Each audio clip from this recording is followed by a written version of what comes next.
Aggies, the Jazz, the high schools. If it's the sport you care about, we're talking about it. Merrill for the lead. He's got it! It's the Full Court Press with Eric Frandsen and Ajay Salvesen. I'd hate to see how you balance your checkbook. I'm telling you, I'd hate to see you general manage a team. Y'all getting paid millions to act like... The Full Court Press on Sports Talk Radio, 106.9 FM, 1390 AM. The Fan.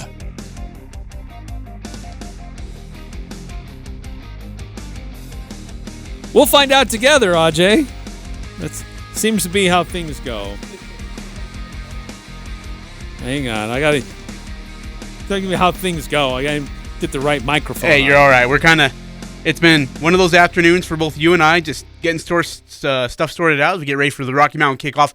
Really looking forward to those games tomorrow. Logan, Stansbury. We obviously know Stansbury can be good, but was that just a product of playing a Mountain Crest team that's under a first-year head coach and is still trying to get their, trying to put their wheels underneath them and get their feet on the ground?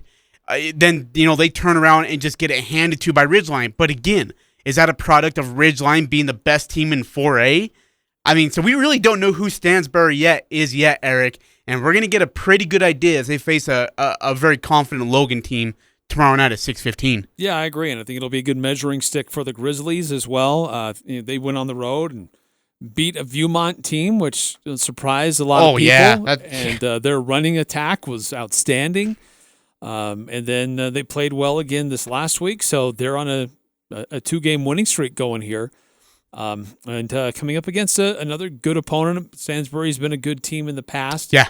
Even just recently was a good playoff team. So some really good showdowns tomorrow night. We had a lot of fun yesterday giving away tickets. We will give away our last 4-pack of tickets. Looking forward to that. Today here on the Full Court Press, so make sure you stay tuned for ways to win.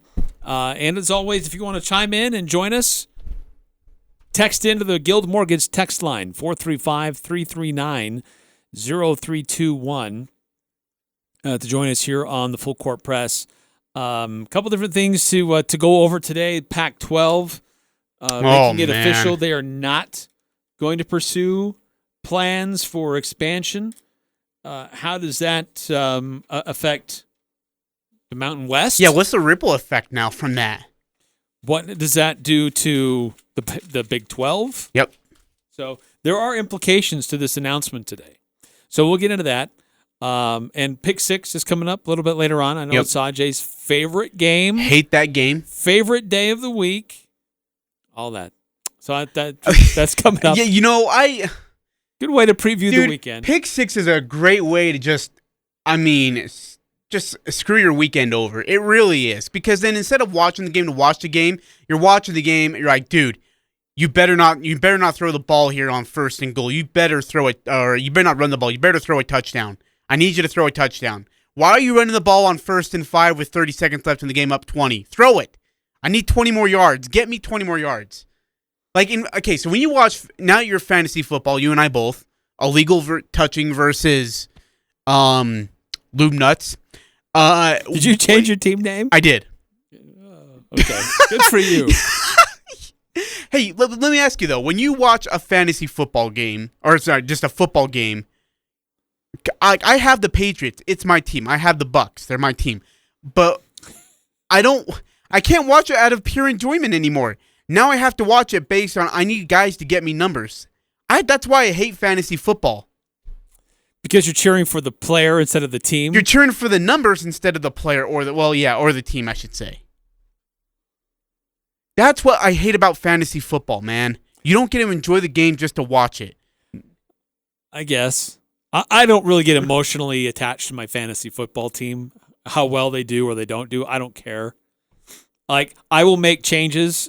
I have a totally impassioned view about who I cut or who I go and add. So I don't really care. I mean, yes, I care if I'm in where I'm at in the standings, but it's not going to change how I'm going to watch a game, really. Okay, so if you did fantasy baseball and your Cubs, you have a couple Cubs guys on the other guy's team, are you rooting for your Cubs to do well, or are you rooting for those players to suck? No, at the end of the day, I'm still rooting for my team, the team that I love to follow, not my fantasy team. the team that I love to follow. So you're like, hey, that trumps everything else. If Javi Baez hits a single, that means his fantasy team's beat mine, and you're okay with that? If it helps the Cubs to win a the game?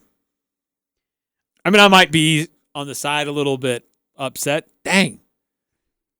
I didn't. Come on, that Javi. hurts me in my my fantasy, but you know what? I'd rather get the win as the team. Boy, he is struggling in New York, by the way. I mean, he looks like he's out of his mind at times. I mean, I saw that change up, that the circle change that the pitcher threw. His bat's already halfway across the plate before the ball even is at the plate itself. He's having a rough go at it over there in New York. Anthony Rizzo's doing great with the Yankees, meanwhile. And Chris Bryant looks really good as a Giant. I hate to tell you that, but that's kind of where it's at. He's in a great ball club. All of them are. Yeah, I mean, really, for the most part, all of them are. They're all of them went to good places, landing spots. God, that's unreal. That's unreal. 4086 texts in on their Guild Mortgage text line. So, Ajay and Eric, I have something for the studio wall I think you will enjoy. It's nothing fantastic like a jersey or anything, but I think you'll like it. Okay. We'll take it. You know what? If listeners want to be a part of our studio, bring on something over. Is it a picture of Ajay like slurping milk? No, out of a bowl, like with the milk mustache, and I'm like half naked, and I had like got milk or whatever. It could be that. There's like a side photo of me. Dude, no one came into our studio and said, "Wow, this is awesome." Like D walked in and was like, "What the fetch did you guys do?" Looks like a sports bar. Not even close. 4086. Thank goodness for all of us. Hey, but you know what I was gonna bring is the picture of me in a laundry basket, black and white photo. I was gonna hang it up here. That would have been cool. You in a laundry basket? Yeah. Didn't you hear about this story? Have I never told this story to you? Oh, story time. Someone's taking out the laundry and Ajay's in there? No. Just hanging out. Okay. So, when I was out with my significant other, we were at Texas Roadhouse, and this is in 17. This is in January of 2017. And we're at Texas Roadhouse. I order a wild strawberry lemonade. I love strawberry lemonades. Strawberry lemonade. Yes, you've told this story. And I take the first glass, and it's delicious. I then take the second glass, and I kind of start fading out. And my significant other's like, "Hey, you okay?" And I'm like, "I'm fine. Just eat your food, whatever." Little did I know, I was drunk. I was absolutely... Two spiked drinks. with something. Dude, it was only 2 drinks, man. And I was smashed. Absolutely smashed. This tastes really good. Bring me another. Supposedly, to my significant other, I had stuck my head out the window, screaming all sorts of Belinda Carlisle songs, got home, and I'm not even joking you, stripped half naked to my undies, and was with the laundry basket over my head, running into walls on purpose, screaming, "I need protection." This is not a joke. Wow. I then and then I drunk called my friend and started singing to him. I would have called you, but you weren't on my speed dial at the time. But I called my other friend, Lace, and I started singing to him, supposedly. And then after my wife took away my phone, I was really upset, supposedly, started crying, and sat in the laundry basket naked.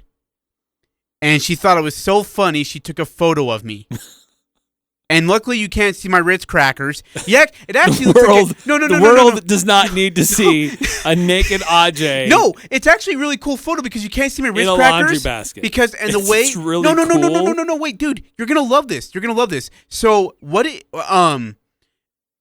is that it's like the way I'm modeling. My legs are crossed and my arms are wrapped around my legs, so you can't see anything. You're modeling? But I'm moping in between my legs, and I'm upset. And my wife took a photo of it, and it was a black and white photo. And it was amazing. I posted it on Twitter, and then my boss over in Salt Lake brought me onto the show. asked what I was doing. I had to make up another story because I didn't want to say I was drunk on the Utah Jazz Radio Network because the president would have been listening and I would have got grief for it. So I had to make up another story. Anyways, I think you probably would have got more than just grief. Okay. So, anyways, gotten a pink slip. Maybe. I was naked inside this laundry basket, and my wife took a photo. Dude, it is amazing. John Russell has it. I swear he does. And anyways, it is amazingly done. And I want that photo back so badly. And I can't find it anywhere. And I need it. Darn. That's too bad. Dude, it really is. So anyways, it's the only time in my life I've ever been drunk. Only time. But A, those drinks were delicious. And B, oh, dude, instead I go to work because I was working at Maverick. And I had to go to work the next day. And I was hungover. And I was sick. And when I told my boss, he started laughing because he didn't believe me because I was the most, LDS guy in the, they had at the store. And when I told him, I was like, no, dude, like, here's what happened. He's like, oh, my heck. He sent me home. And I had to just sleep it off. Dude, it was rough. Anyways, I think John Russell has that photo, and if he does, why would John Russell have that photo and you wouldn't? Because I think Did you I need this in someone else's hands, someone who is responsible. Responsible, which is debatable why you'd give it to John Russell in those circumstances. Photography responsibly. No, I think he seriously has it. I do. 5452. Ajay, have you removed the Lee Baby jersey yet? Nope, no, it's still there. It's next to the Joker. If it makes you feel any better. It's appropriately hung next to the Joker. So yeah, it's actually I should hang it right. Oh, that'd be kind of cool.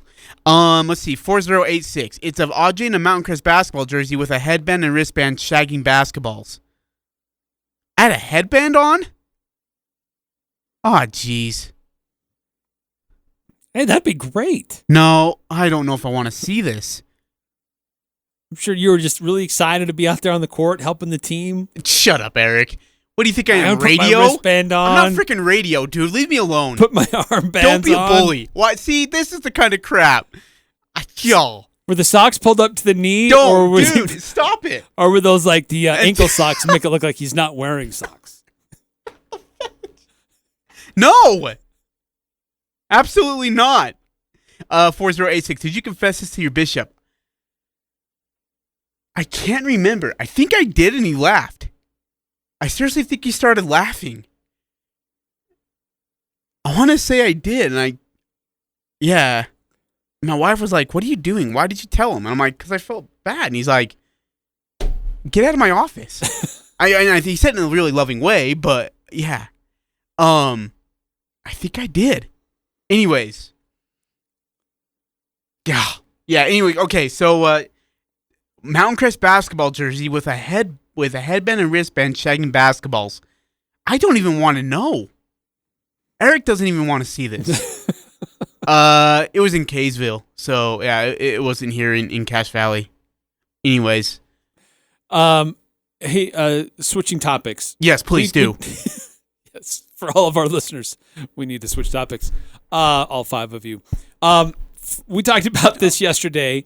If we have more than 5 listeners, can we text in? Right now, I've got a clarified 1-2 listeners. We've got give me more than 4 listeners to text in. Prove me wrong. So we talked about this yesterday. That word was out that Utah State was going to play a game at Texas A&M. Yeah. Utah State made it official today. Now, they conveniently did not disclose the payout, which is fine. They don't have to. Didn't FBS do that, though? But FBS schedules did. They were like, hey, we'll do it for you. $1.65 million. So it's a huge paycheck. Utah State went there with 2009. They've made several trips to the South and to the SEC. Certainly haven't had a lot of success down there, but they've had a few games that have been close and have been competitive. But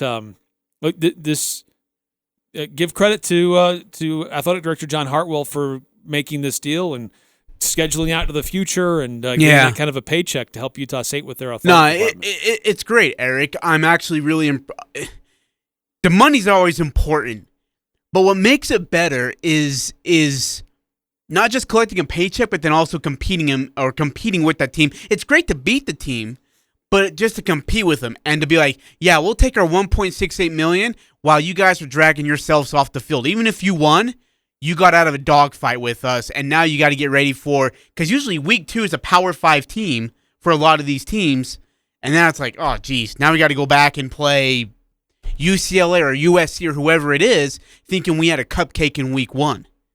So that's what that's the kind of giddiness you get out of it. Obviously, I mean, look, if you're North Dakota State, Appalachian State in 2007, not only did you collect 1 point something million, 2 million, but then you also got a win out of it. But, maybe the Aggies can be that team. You said it yesterday. Gary's first year, DeAndre Burrell is a quarterback. They gave Texas A&M everything they can handle and more. And they got, Aggies get in there if they out of there with an 8-point win at College Station, but boy, they had to work for it. Yeah, the Texas A&M Aggies got the win. Yeah, yeah, I forget about that. Yeah, but you would hope that the coach, whomever it is at the time, gets the team excited to go play that game. Yeah, I know where you're going here, because the last time Utah State went to an SEC school, the coach didn't care to be there, and that trickled down to the rest of the team. It sure did. Before we go any further, 5242 says, "What up?" Hi, 5242. Welcome. 9463 says, "I listen every day." How disrespectful to assume that I'm not listening. And 9463. I love it. Thank you for joining us today. Appreciate you a lot. Piranhas, text in. Always listen to Eric and Ajay. Thank you. 1534. Hello to you. Hope you're well. 4086 says, "I'll bring it in tomorrow. It's not what I mentioned in the above text. Are we playing Iowa in the future and Alabama next year?" Yes, Iowa is on the schedule. Oregon's a home and home in about 7 years. Alabama, I believe, is next year. Last time we went to Alabama was in 2004, Eric. I was the equipment manager there, and it was their season. It was their home opener, and it was our season opener. 9315 says hello. Hello to you. 9315, thanks for listening. And I remember we were down 17-7 at half, and Alabama was getting booed off the field. They were getting booed off the field, being up 10 at half against us. They were livid. And then I think they won 35-7, I think was the final score. I can't remember. According to FBS schedules, Utah State's future non-conference opponents. Oh, sweet. So we know what it is for this year. Yes. Next year, for 2022, UConn at Alabama, Weber State at BYU. Are you okay? We need to throw in Albany Christian. UConn will be UConn and Weber State are those are good games. 2023. Yeah, but did we say that about Weber State? Every now and then, but then remember when Southern Utah was up 6-5 against us? That was a coaching power struggle on the sidelines. It had nothing to do with the talent on the field. Really? Oh man, I need stories from you. Okay. Southern Utah was a good team. They had some NFL talent on that team, but that game happened because of a power struggle. If I remember right, they had a couple of Mountain Crest kids on that team too who were playing that night. Yeah, a couple of Mountain Crest kids who played over there and on that team and played against Utah State that day. 2023 at Iowa versus Idaho State. BYU on September 16th, so it's earlier than normal, and at UConn September 30th. So do we get UConn at home next year then, Eric? Is that what it is? UConn's supposed to be here on August 27th, according to this. And then Aggies return the favor in 2023. In 2024, at Mississippi State on September 14th, at BYU on October 4th. 2025, as we've talked about, at Texas A&M on September 6th versus BYU on October 3rd. And then BYU in 26, that'll be at BYU. That's the only non-conference game right now that's been announced. In 27, there's only one non-conference game, and that's Oregon? at Oregon. Okay. 28, Oregon comes here. That's awesome. And in 29, Utah State goes back to Oregon. Do you remember when Oregon... So it's a 2-for-1. Do you remember when the Ducks, led by Joey Harrington, came here in 2001? That was a big deal. Wasn't that? And he was a Heisman candidate. Yeah. It was a huge deal here, and that was cool. I remember our bus drove by their parents' van because Van said Harrington's mom and dad, and that was cool. That was really cool. And I know Utah State kind of got it handed to them by the Harrington and the Ducks, but that was really cool to have them here. That was a big deal for us back in the day, too, if I remember right. It was. Hey, 9310, and I got to know this, too, because I was working in Salt Lake, so I didn't know about this, but you got to tell the story about the coaching struggle. Just that was Matt Wells and now I'm blanking on his name. I knew I was going to do that. He was at Oklahoma. Is that Heupel? Heupel, yes, Josh Heupel. He was the offensive coordinator here. Okay. Was he only here for a year? Yeah. Yep. And it was weird because in that time, like, we would meet with the coaches before the games, and I was honored to be able to be part of that crew. I love those meetings before the games too. Yeah, I love. You learn a lot of really valuable information, and the following game, we're quizzing them like, why was that game so close? Oh, well, they're a good team. We're just trying some things, and we were never worried. Like, the game was down to the wire. You need a punt return just to win it. Yeah. Oh no, it was never in doubt. But it was clear there was Heupel and Wells were not always on the same page. I remember something similar when we were going to play Kent State in the bowl game in Frisco, Texas, just a couple years ago in 19. And we met with, the night before the game, we met with Anderson, and then we met with Sanford. Is it Sanford Jr., right? Mike Sanford Jr., the OC at the time. Dude, and I swear, to this day, we got two totally different game plans offensively from them. Coach Shays had this one game plan saying, we're asking questions. Mike Sanford comes in, we ask him just totally the same exact questions and get another answer. Now, granted, they still put up 42 points, but, it was weird. You kind of felt like Mike Sanford Jr. was on the outs there. He was done with Gary, he was done with this, and yeah. And I think he made some comments that I won't share on air, but yeah. He was out, and he had conversations with an NFL assistant coach who was in the neighborhood during that weekend. And if you know your stuff about assistants in the NFL, you know who I'm talking about. But he had conversations with him, and he came back and told us about those conversations, and you're like, this guy's not staying. He's gone. He's done. So it was interesting. Just it's interesting to see how that goes sometimes. Yeah. Right. You learn, like you said, you learn so much. Yes. And you can learn a lot without having words spoken. Oh, yeah. Oh, and we learned a lot after that Southern Utah game. Yeah, absolutely. There was just a really weird vibe in the building. And, there was a lot of high hopes. Like, Heupel, look what he did at Oklahoma, high-powered offense. He's Heisman Trophy winner, national champion. He's done a lot of these great things. He's coming here. Matt Wells is an offensive mind. Man, this should be fun, explosive football. And then we just come out of a game where it took a big punt return to win the game against a Southern Utah team. Yeah. There's no offense whatsoever. Yeah.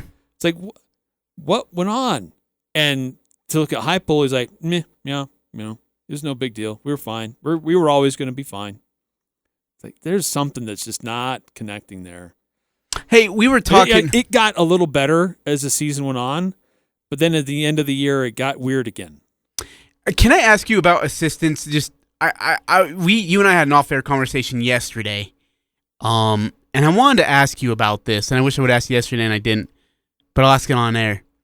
Are you surprised that David Yost got the axe so quickly at Texas Tech? I know they were 57th in the country nationally in total offense a year ago, and the 2 years before that, they weren't that great either. But I think Yost is a heck of a coordinator and a heck of you've had conversations with him. I've had conversations with him where you're like, this guy's a genius.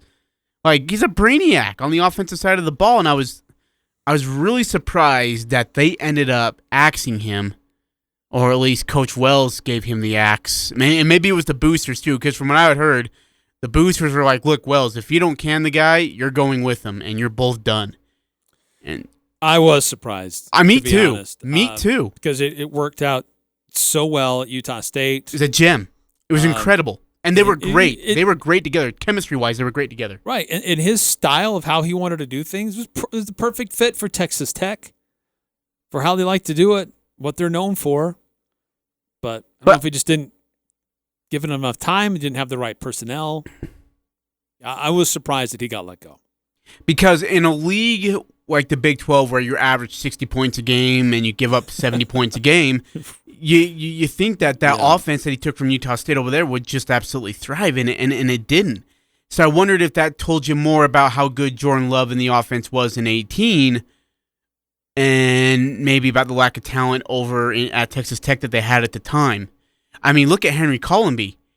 The guy he leaves Utah State, and rightfully so with the Jason Shelley situation. He leaves Utah State, goes over to, Bucket, goes over to Texas Tech, doesn't start the first year, we're like 6 games in, maybe starts like the second 6 games or whatever it is, and now they bring in a transfer who was the backup quarterback at Oregon, and he's starting now, and so now he's back on the Pine. Yeah. Dude, this is kind of weird. Sonny Cumbie, who was a great quarterback back in the day at Texas Tech, supposedly great young offensive mind, very innovative. He's the new offensive coordinator this year for Texas Tech. Yep. But I don't know where David Yost is. So because they've had a losing record every year. I think they're 8-14 overall in play. Is Matt Wells and this team. If they don't produce offensively, Eric, if they don't go to a bowl game this year, is Matt Wells on the hot seat or is he gone? He's at least got to be on the hot seat at that point. Like, if you're losing 3 straight years, I think his seat will be warm this year. Will he? With a new offensive coordinator, you better produce. Yeah, they better produce. If they're not going to a bowl game, it'll get super hot. Will he get fired at the end of this year? I don't think he would. Not 3 years in. Probably not, but man, there will be a lot of chatter about making that move. So he is currently, is he in his 3rd year at Texas Tech? Yes. Yeah, this is year number 3. His 3rd year. He's went 4-8 overall, 2-7 in his first year, 4-6, 3-6 in conference play in his second year. So he still hasn't made a bowl game. Nope. You're 3 years in and you haven't made a bowl game. That could be an issue. Because if I remember right, the Texas Tech, did Cliff Kingsbury leave or did he get canned before Wells? I thought he got canned. Dude, if they're not even patient with him, they aren't going to be patient with Matt Wells. There's no way. There's no way they're going to let him go 3 years in a row and not make a bowl game. Games. Yeah, and not make a bowl game. Just won't happen. No way. I was just trying to look at the bowl games right now and actually see what bowl games they don't even have it. What bowl games they've been to. I can't find it. But yeah, he needs to go to a bowl game this year. He really does. Speaking of bowl games, ESPN is projecting them in a bowl game. Texas Tech? That the AutoZone Liberty Bowl versus Arkansas. Let's see here. Okay, so what's so they had Tommy Tuberville in 11-12. First they went 5-7, didn't make a bowl game, 9th in the conference. The second year they went 8-5, went to a bowl game and beat Texas, or went to the Texas Bowl, I should say. In 13 with Cliff Kingsbury, they went to the Holiday Bowl at 8-5, and then he went 4-8, 7-6. That 7-6 year they lost in the Texas Bowl. He went 5-7, didn't make it, and then lost in the Birmingham Bowl with a 6-7 record, went 5-7 in his final year, and didn't make a bowl game. So they haven't been to a bowl game since 2017. But Cliff Kingsbury got 1, 2, 3, 4, 5, 6. He got 6 years there. And he went 8-5, 4-8, 7-6, 5-7, 6-7, 5-7 in his time there. It's very mediocre. So Matt Wells has at least got to be getting 2 more years, like this year and next year. If Cliff is going 6-7 with a bowl game in the Birmingham Bowl, you can't be thrilled about that. What about Mountain West schools? There's the new bowl projection is out as of today. Mm-hmm. What about Mountain West schools? Is Utah State on this list? Better be. ESPN, Kyle Bonagura and Mark Schlebach, they put together their college preseason bowl projections for every team, including the playoff. Are the Aggies on this list? We'll take a look and find out coming up next here on the Full Court Press. If you want to hit a home run or score a touchdown when it comes to your vehicle's maintenance, get your oil changed at Valvoline Instant Oil Change in Logan. This is Dustin with Valvoline Instant Oil Change. Preventative maintenance is huge in your game plan to keep your vehicle on the road. Not only do we change your oil, but we can also provide other services like recharging your air conditioning. Stay in your car while our trained pros service your vehicle. Valvoline Instant Oil Change, 695 North Main in Logan, across from Angie's. Saddle up and put on your poker face. It's time to ride. Saturday, August 28th for the first annual Ride to Riverwoods, an event to benefit Make-A-Wish Utah. Enjoy a scenic journey around Cache Valley as you gather cards for your poker hand at each stop. Riders will finish at the Riverwoods Conference Center for food, drinks, silent auction, and where riders will play their hands for incredible prizes from our sponsors. Not up for the ride? You can still join the fun and festivities at the Riverwoods for food, drinks, and a silent auction and raffle. Register at eventbrite.com. That's eventbrite.com. It's back to school time. You're getting the clothes and the supplies, but don't forget the haircut. The students at New Horizons Beauty College are trained in all the latest trends and techniques. Plus, New Horizons has great prices on the products to help you maintain that new look, like Redken, Matrix, Biolage, and Bricado. All services performed by students and closely supervised by licensed instructors. Oh, hey, they're also enrolling for fall classes right now. Create your own individuality at New Horizons Beauty College in Logan. This is Nate Lamson with Valley Office Systems. Did you know that Valley Office Systems is a local company with Utah ownership, and we are debt-free with 47 years of industry experience? Valley remains your safe and smart choice for document solutions and all things office. Visit valleyofficesystems.com. It doesn't matter who you root for. The Full Court Press has all the high school sports covered. The Full Court Press. Connect with us on Facebook, Twitter, and online at 1069thefan.com.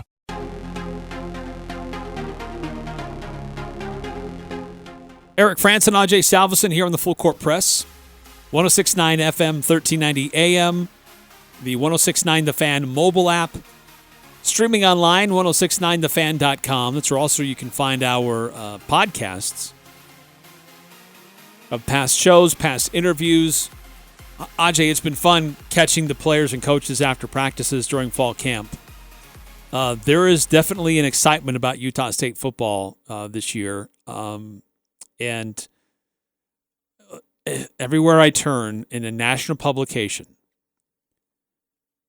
nobody's giving the Aggies credit.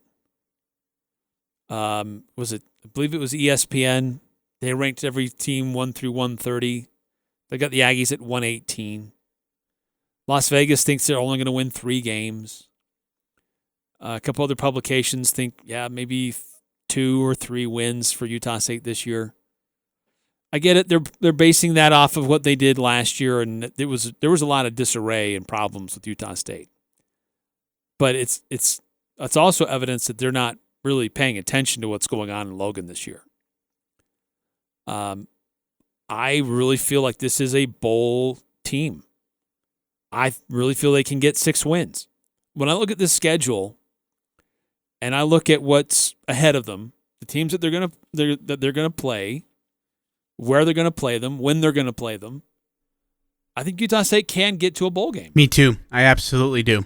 What are the bowl projections saying, though? That's my question. Like, do they have the Aggies in a bowl game, or are they saying the same thing, like, 3 wins, no way? Remember, again, 60% of the FBS teams will be in a bowl game this year. It's 84 teams, Eric. We got to have a chance. So, again, Kyle Bonagura and Mark Schlebach on ESPN.com this morning released college football preseason bowl projections for every game, including the playoffs. Utah State's nowhere to be found. Not surprised. Who is in there? So, a couple of teams from the Mountain West that are on here. Bonagura has Wyoming going to the New Mexico Bowl. Schlebach has San Jose State going there. Couple other places. San Jose State could be the representative at the Jimmy Kimmel LA Bowl. That's from Bonagura. Schleback says it'll be Boise State. That will be the Mountain West representative. San Diego State, by both guys, projected to go to the famous Idaho Potato Bowl. Wyoming, by Schleback, projected to go to the Frisco Bowl. Nevada and Fresno State, Bonagura and Schleback respectively, projected to go to the Hawaii Bowl. Fresno State, by Bonagura, projected to go to the Camellia Bowl in Montgomery, Alabama. And trying to see if there were any others. I can't remember if I saw any others. Oh, Air Force, by Schleback, going to the First Responders Bowl. And I don't remember if there were too many others after that. I think that's about it for Mountain West schools representing in different bowl games. No, Schleback has Nevada going to the Arizona Bowl. Bonagura has Boise State going to the Arizona Bowl. Boise State going to the Arizona Bowl? Yeah. So that means they wouldn't be the WAC champ or Mountain West champs then, right? Correct. Because they had San Jose. One guy at San Jose going to the Jimmy Kimmel Bowl. The other one had Boise State going there. So that's what the guys at ESPN are projecting. No love for the Aggies. As we mentioned, Texas Tech is projected to go to the Liberty Bowl. So, I don't know. Ajay, I look at this team and I look at the schedule. I think the first 6, especially the first 5 games, are going to be tough. Yeah. But it really lightens up, and it's a totally different story in the last 7 games. Again, if you can get out of there 3-2, you're guaranteed a bowl game. You ain't losing to New Mexico. You're not losing to UNLV. You're not losing to New Mexico State. And I don't think you're losing to Hawaii at home. Colorado State's tough, but I still think you get them. Wyoming is at home, by the way. And in regards to toughest roads games, with the exception of Boise State, I think you're beating Boise State. With Wyoming at home, Wyoming's the toughest road game in the Mountain West Conference, with the exception of Boise State. Toughest place to play. It's just a weird place to play. Yep, agreed. But you get them at home. You get Colorado State at home. You get New Mexico State, and Hawaii. Eric, you go 3-2 in that first portion of the schedule somehow. You're getting out of there maybe at 9-3. You got to go to San Jose State and play a really good Spartans team on the road there. But even if they're 2-3, they're going bowling. I think that even if they come out of there 1-4, 1-4 is going to be tough, man. That's a tough hole to dig out of. It's a tough hole to dig out of. Again, you're not guaranteed wins over Colorado State and Wyoming. I think they're going to win, but you're not guaranteed those wins. Colorado State, you never know what you're going to get out of them. That's always a wild card. So, oh, man, yeah. 1-4 it scares me. 1-5 definitely scares me. 1-5 terrifies me. Well, if they don't beat UNLV, it's going to be a rough season.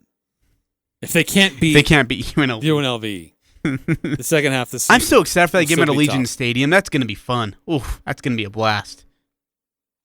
And that's a day game, too. Thank goodness. Are they allowing fans? Yes. In Vegas, yes. San Jose State's questionable. Boise State is on. They said they're, as of right now, allowing fans. Yeah, they're all jumping up and down about how many season ticket sales they've been seeing. So as far as I know, I don't think Hawaii. I know, but we're not going to Hawaii, so it won't matter. Yeah, that's true. Hawaii is not allowing fans. But San Jose State, as of right now, they're playing it pretty cautious as well. So, yeah, we'll see. I would imagine, and of course, Utah State's allowing fans. So we're gonna get back to some normalcy here. I love fans at games. It's so weird and it's so dull having no fans at games. It is. Bugs the world out of me. Like, that Mountain West Conference Championship basketball game sucked. I'm not saying that because the Aggies lost. I'm saying it because how dull it was, dude. It was dull. There was no energy at all from anybody and from any team. They're trying to create it on their own. Yeah. And it makes it hard. Not even close to being the same. Yeah. We need to take another time out here on the Full Court Press. Speaking about college football, Pac-12 has made an announcement whether they are going to pursue expansion or not. How does their decision affect the Mountain West?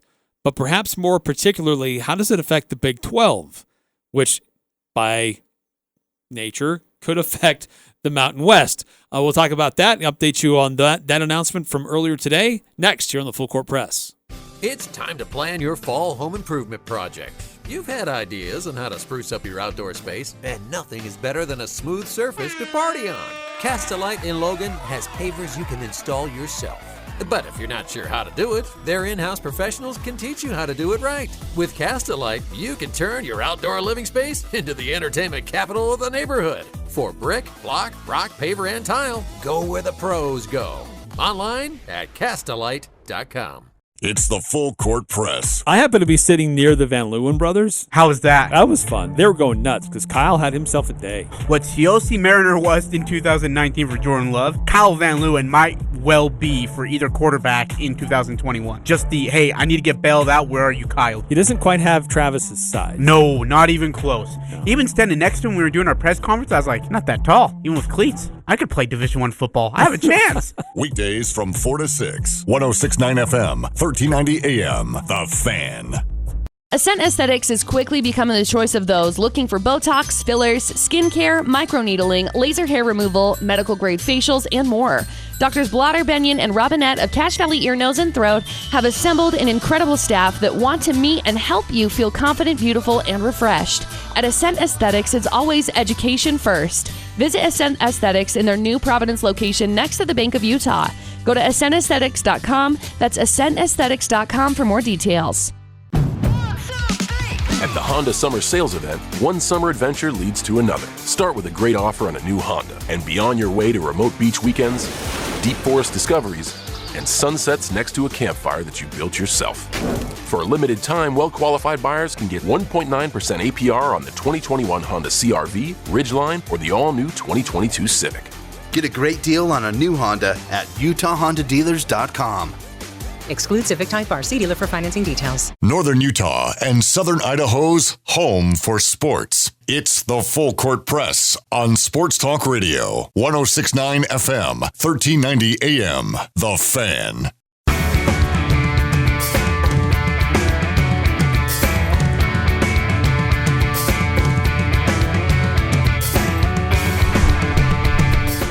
Eric Frandsen, Ajay Salvesen here on the Full Court Press. Hey, as we mentioned, nobody's given the Aggies much attention this year, which is, you know what? Okay, let them fly under the radar. Overlook the Aggies, yeah, and they'll surprise fine. you. Dude, trust me, Blake Anderson. Just give them a big old chip on their shoulder. Blake Anderson doesn't even care. He doesn't even care. If they don't, if they don't want to be, people don't want to pay attention to who the Aggies are, they will by the end of the season. They'll be a bowl team. They're going to be in a bowl game. I nearly guarantee that will happen. They'll be in a bowl game.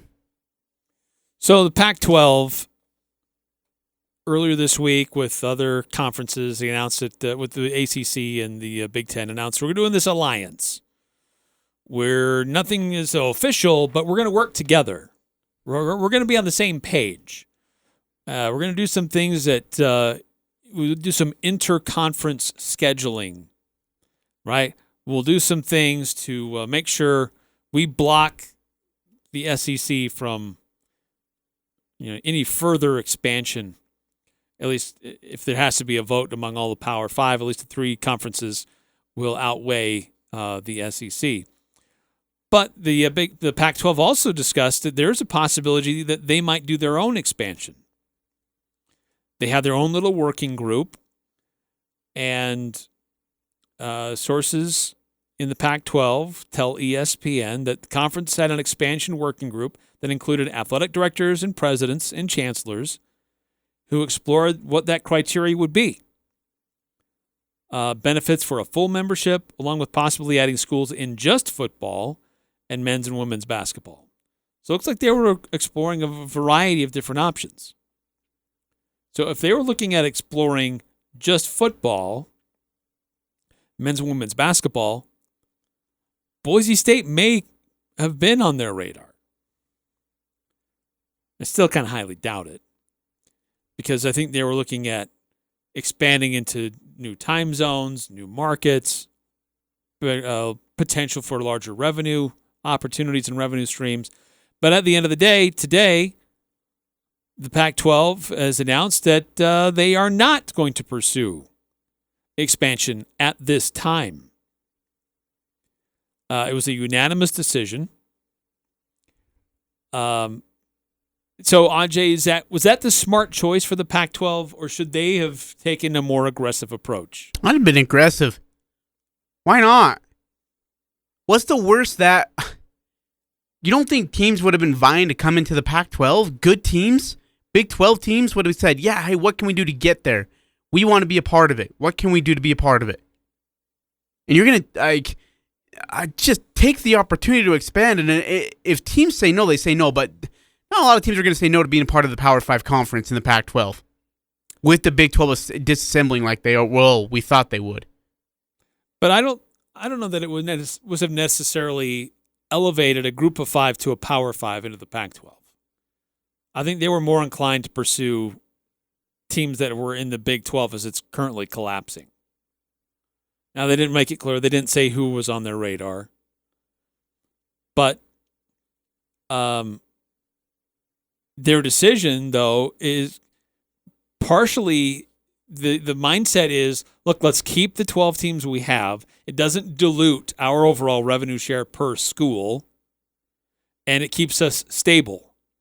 Yeah. There's enough instability right now as it is. It's not Let's just stay stable. Not the stable part, man. It's the irrelevance part. It's not being. It's being now. You go from being the third child to being the fourth child, and I mean, just because there's all these other shiny, new kids coming into the block, and now nobody really cares about you, and that's what the Pac-12 is going to be. For a lot of reasons, the Pac-12 has been 5th on the list. Yes, absolutely. So this was an opportunity for them to. Now the Big 12 has been definitely knocked down, but this was an opportunity for the Pac-12 to move up, not just maybe one notch, but maybe a couple notches. Yeah, a couple at least. And now that's gone by the wayside. And again, I just don't think they're going to stay relevant in the Power 5 conversation. There's no way. There's no way. Even the Big 12, if they can reassemble well enough and do it the right way, they could be more relevant than the Pac-12. So the news today is the best news for Big 12 as a conference itself. Maybe not for individual members who would have perhaps jumped at the chance to go and join the Pac-12. But as a conference, this is the best news for the Big 12. Yeah. Because their institutions were going to be the most likely targets. So where does the Big 12 go from here? I think this now signals to the Big 12, we're not coming after you. So we give you, you're given license now to go after other schools and have them join your ranks. They're not going to convince somebody from the ACC or the Big Ten to leave those conferences to join them. No way. Their chance to improve their situation is to elevate somebody from the group of 5 to Power 5 status. So the question is, who do they go after? We've already talked about a few of them. Cincinnati seems like a very likely target. Do you know who keeps Central Florida? Do you know who keeps getting left off the list though? Houston. I think Houston is a target, but I think BYU enters that discussion again as well. Oh, more so than they have before. Yeah. Yep, more so than they have. Regionally, it makes sense. They got a great market. They got good revenue. If I was a guessing man right now, we had to put it together. I'd say it's gonna be it's gonna be. And where before Cincinnati, Houston, Boise State, and BYU. I still don't know if they'd go for Boise State. Dude, how do you not think they're going to go for Boise? Tell me why. I suppose it would give a regional partner for BYU, but yes. They don't care. West Virginia's out on an island in Big 12. West Virginia's they don't care going to about that. West Virginia would go to the ACC. West Virginia would go to the ACC. But whereas the Big 12 may have been bothered by the special exceptions that BYU would have needed to participate in conference play with no activities at all on Sunday, I think that they'll be happy to make those concessions this time. If it was a stumbling block before, they will remove it to get BYU into their conference. And if you're BYU, do you say goodbye to independence and jump at the chance to be a Power 5, be part of the Power 5 party, or do you still go your own way? Oh, no. If you get a P5 opportunity, you get the fetch out. You do what's best for you. And like revenue, marketing, recruiting, scheduling, it all gets a massive upgrade. You take that and you run with it. You're bonkers if you don't. Boise State, and you know Boise State and the relationship with the Mountain West Conference and their entitlement that they have, they are going to take that offer when they get it, and they will get it from the Big 12. Now if they don't get it from the Big 12, they may get it from the American Athletic because AAU is going to get raided by the Big 12. 2603, Big 12 needs to send out their invites now. Freaking man. Thank you, 2603. Yes, clock's working Yeah, against you them. saw the Pac-12 delayed it, say no, you immediately pick up that phone and you start making phone calls. And then 8003, what? Pac-12 not expanding? They're missing out on BYU. That would give the Pac-12 a national championship every year. Just kidding. BYU sucks. Food for thought. Again, Boise State's going to get that invite. BYU's going to get that invite. And then, dude, what does it do to the Mountain West? I mean, it waters it down a lot. All right, continue to that discussion. Big announcement today from the Pac-12 that they're not going to do anything, but that still sends ripple effects. And so how does that affect somebody like Utah State? We'll continue to discuss that. Continue to get your thoughts on it as well. 435-339-0321 on the Guild Mortgage text line. This is Jay from Daryl's Appliance. We love the family place and we want to give back to the community. Through August 28th, we will donate a portion of our sales to the family place of Cache Valley. One of the ways you can help us is to come look at the new Harvest Right freeze dryers we have in stock. These food dryers will save you money by reducing food waste. That's at Daryl's, where service always comes first. Daryl's West on Airport Road. See Daryl's Appliance in beautiful downtown Benson.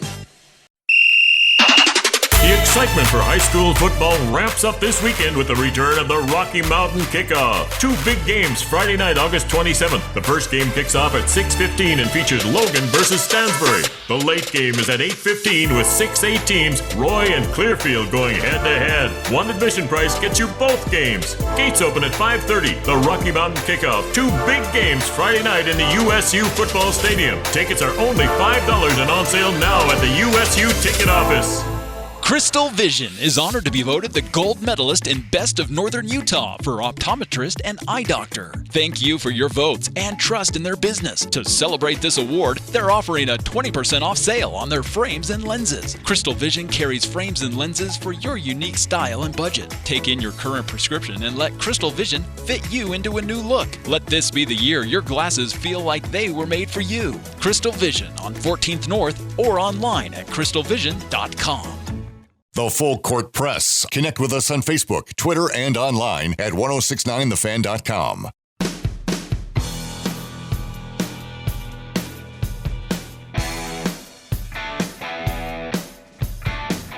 Hey, your locally owned Napa Auto Parts from Preston to Providence. We got 5 Cache Valley locations. They sponsor the Dan Patrick Above the Noise coming up here in just a few minutes. Whether you work on your own car or somebody else does, make sure you use those quality Napa Auto Parts. Ajay, this Pac-12 basically non-announcement, I think still sends significant waves throughout college football.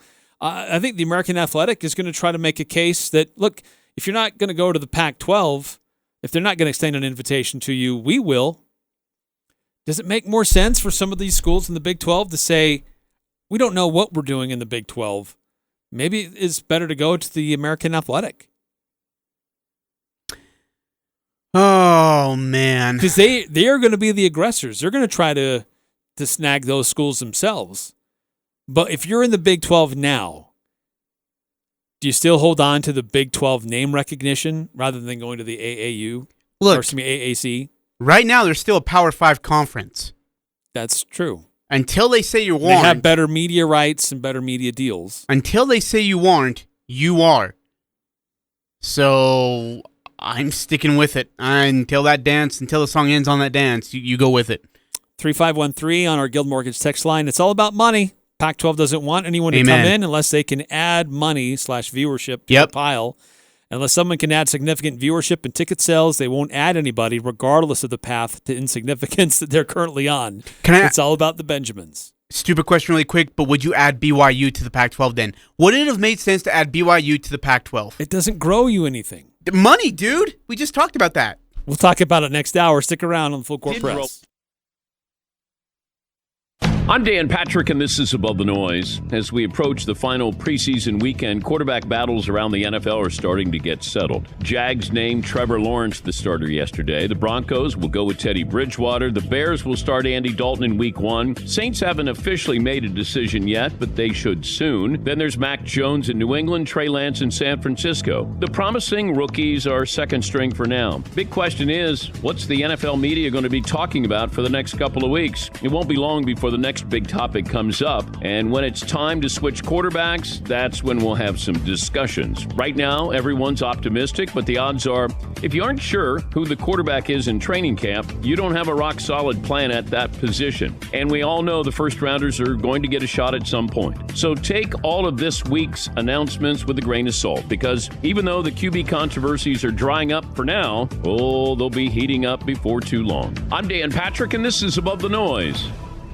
There's one brand that pro athletes like Ricky Fowler and Carson Palmer depend on to help them recover and stay on top of their games. Level Select CBD sports creams and roll-ons. You don't have to be a pro athlete to experience the fast-acting and noticeable relief of Level Select CBD. Go to LevelSelectCBD.com now. Use the promo code DAN40 for 40% off your entire order. That's right, 40%. That's LevelSelectCBD.com, promo code DAN40. Not available in Idaho, Iowa, and South Dakota. You want to hear something amazing? Discover matches all the cash back you earn on your credit card at the end of your first year automatically, with no limit on how much you can earn. How amazing is that? In fact, it's even more amazing because of all the places where Discover is accepted. According to the 2021 Nielsen report, over 99% of places in the United States that take credit cards take the Discover card. So get used to hearing the word yes more often. Learn more at discover.com/yes. Whether you work on your own car or somebody else does, be sure to always use reliable Napa Auto Parts. Find these specials at your 5 locally owned Cache Valley Napa Auto Parts locations. $20 mail-in rebate on any Napa battery. Chevron Dello diesel motor oil, $12 a gallon. Napa 15W40, $10.39 a gallon. Napa diesel exhaust fluid on sale, $8.99 for the 2.5 gallon size. From Preston to Providence, get your Napa know-how. Napa know-how. Napa know-how.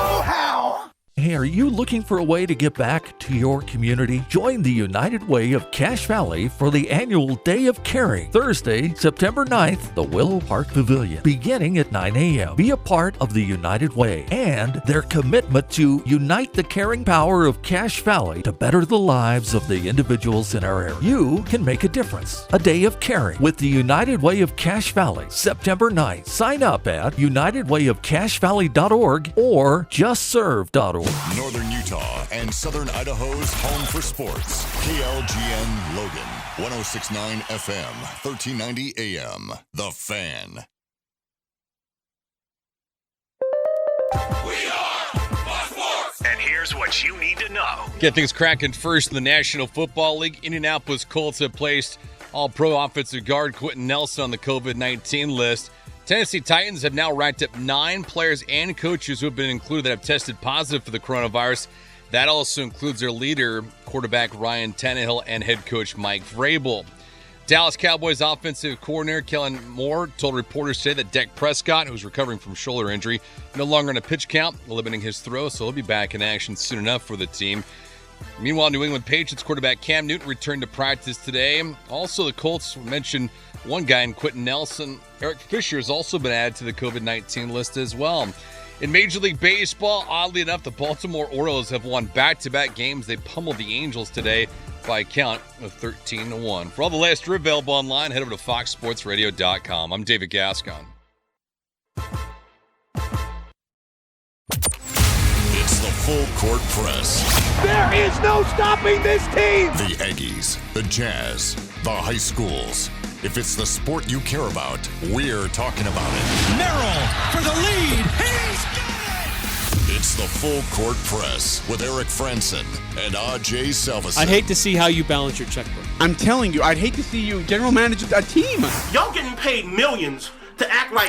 The Full Court Press on Sports Talk Radio, 106.9 FM, 1390 AM. The Fan.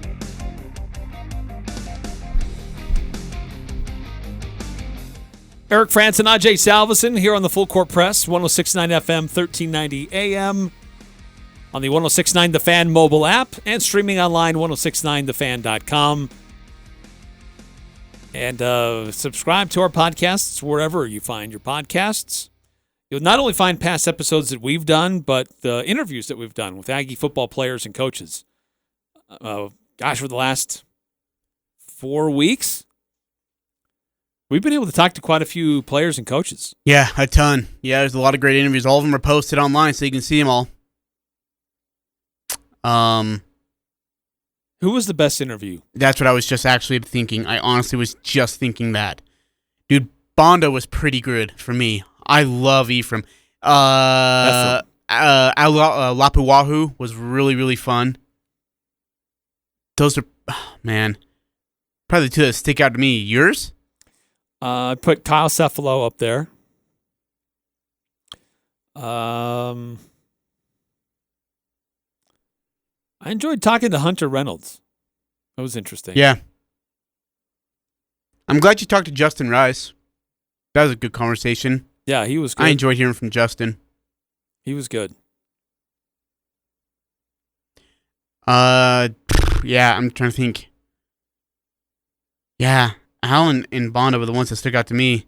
We're back to our weekly press conference on Monday. Get Blake Anderson once a week, and we'll have all the audio posted there. We're back at it, man. Holy cow. Jeez. I don't know if I'm ready. I'm ready. I mean, I am, but I'm like, what? Because Eric, you know this. Like, once we start, like, it's nonstop, man. See, but for me, the start of my sprint begins in the weeks leading up to high school football. So, like, once Utah State gets going, it's like, all right, I'm already in the flow. Already there. Let's go. Let's do it. Yep. Man. Oh, geez. Here we go. Hey, if you guys want to participate in our show, 435-339-0321. Gil Mortgage is the sponsor of our text line. We're grateful for them.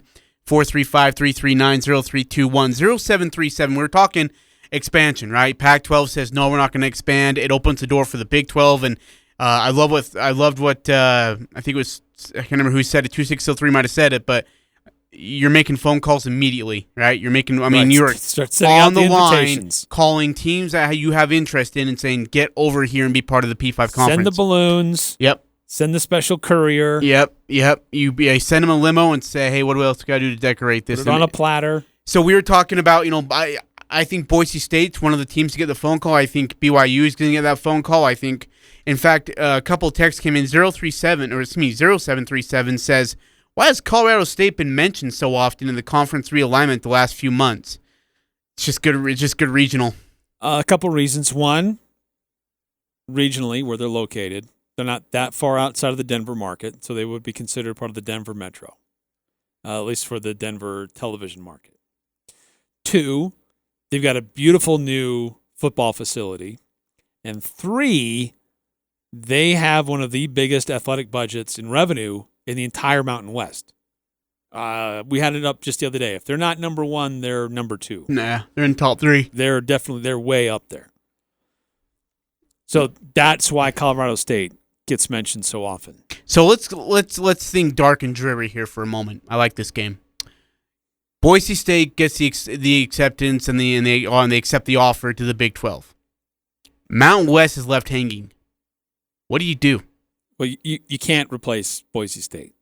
There's no one out there who you can replace them with. You know who a team we haven't talked enough about? Does San Diego State get that offer? They're just so far afield from everyone else geographically. Yeah, but the Big 12 goes to Oklahoma, man. Oklahoma State. Like, what's further, Oklahoma or California? You would go from West Virginia to Southern California all the way down to San Diego? I mean, that would be your footprint. It's a good footprint to have in the California market. Do you have any other teams in California in the Big 12 right now? No. So no. go get one. You get San Diego State, Boise State, BYU, Cincy, or Houston.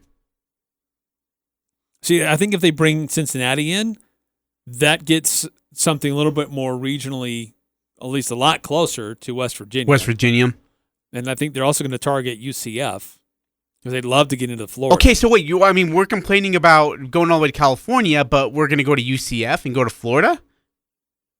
Well, your boundaries are Texas Tech, which is the furthest west, and go all into UCF, which is the Orlando area.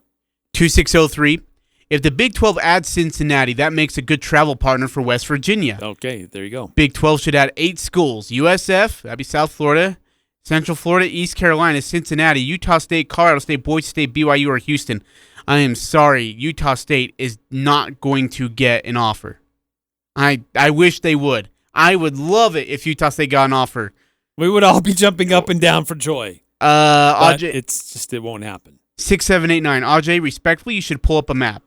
Okay. Can I ask what we're looking at, though? I'm pulling up a map. Let's see. Map of United States. Okay. Done. Now what do I do? Ooh, it's printable, too. This thing's pretty cool, actually. Okay. If we're looking at the Big 12, now Oklahoma is much closer than Southern California. Yeah, you're right. Yeah, you're right. Absolutely right. I got it. Dude, it's been a while since I've been to school. And by the way, before the top of the hour, we were debating, would BYU add additional revenue to the Pac-12? And I said no. You think that they will? I said no because they already have the Salt Lake media market with the University of Utah. But the money that BYU itself has and can bring in, plus the crowd travels really well wherever they go. Tennessee, USC, Stanford, you name it, they show up. They're there. They have a great traveling fan base. They have a lot of money within their university. They are, depends who you ask, a prestigious football school. And it's in that Mountain West market. It's in that Mountain West market. Yeah, of course, you got Boise State. But BYU is a bigger name than Boise State. Oh, way more. Yes.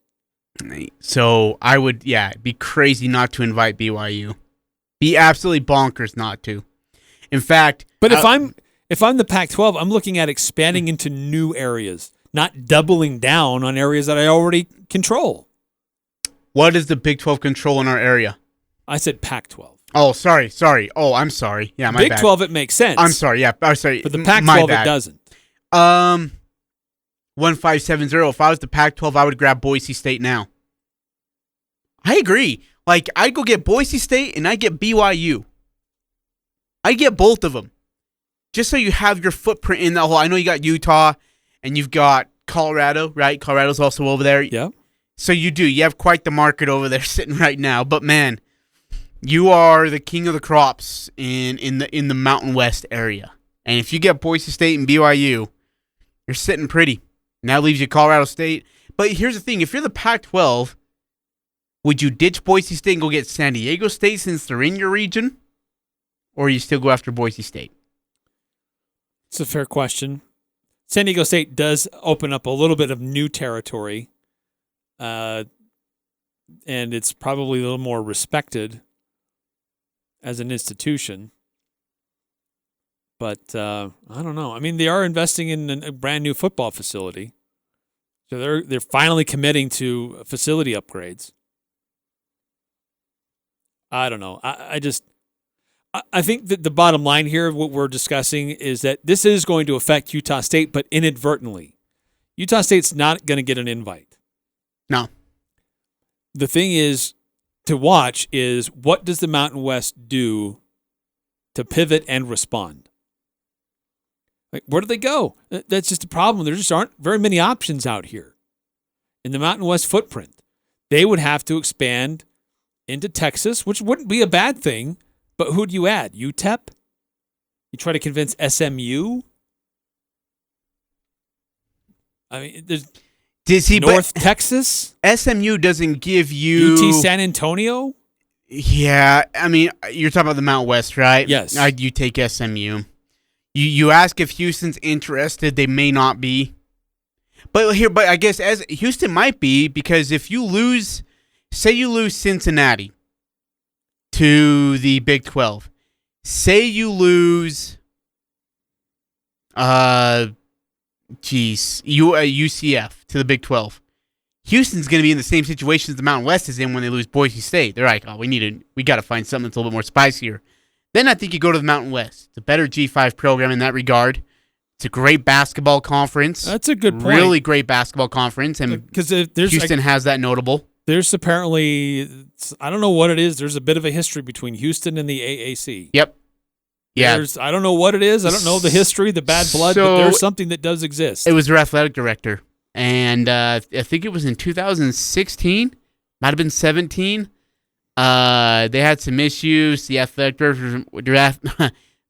director was making some comments. It was Boise State style. Let's just put it that way. 1570. I would drop BYU and keep Boise and San Diego State. Yeah, you could. Who's dropping BYU? From consideration? Yeah, just from consideration. Oh. BYU's too hard to drop. Let's see here. 3498 text into the show. If the Pac-12 was smart, they'd vulture Oklahoma State and Boise State. Ooh, interesting. I like this. New areas and competitive teams, which they need for more eyes on their football conference. Again, we talked about this in the first hour, Eric. The biggest issue with the Pac-12 not responding and not expanding is that they become or stay irrelevant in the Power 5 conversation. They still, I like what you said, are the fifth brother in the family. No one cares about them. They're just there. Like, oh, hey, look, there is the 4 power guys, and then there's Pac-12.